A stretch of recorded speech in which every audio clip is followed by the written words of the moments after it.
નીતિશભાઈ, તમે આ મશીન ક્યાંથી લાવેલા છો? આ મેં યુટ્યુબ પર જોયેલું, પછી આ યુટ્યુબ જોઈને મને પસંદ પડ્યું, તો આ મહારાષ્ટ્ર પુણે 110 એગ્રોટેક જો દુકાન છે ત્યાંથી લીધેલું છે. સારું, તો આ મશીન કેટલા રૂપિયામાં આવ્યું?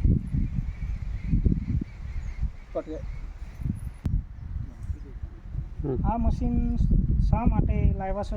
એનો ઉપયોગ શું છે? આ મશીન છે તો આ મશીનનું નામ છે કુળોપણી યંત્ર.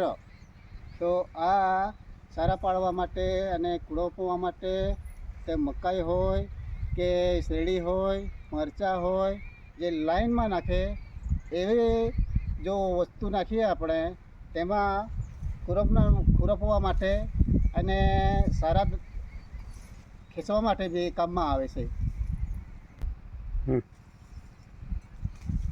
આ મશીન સાથે આ કલ્ટિવેટર આપેલું છે નાનું, એ પણ આ ખેડવા માટે કામ કરે છે. એની સાથે એના જરૂરી સાધનો આપેલા છે. તો આ છે ખરપ. તો આ છે ને મકાઈમાં કે મરચાં છે અને આ ખરપવામાં કામ આવે છે. અને એના પછી આ છે તો સારા દળવા માટે આવે છે. મકાઈ હોય કે બાજરો હોય કે મરચાં હોય કે કંઈ બી લાઈનમાં વસ્તુ નાખીએ ત્યારે એ વસ્તુ કામમાં આવે છે.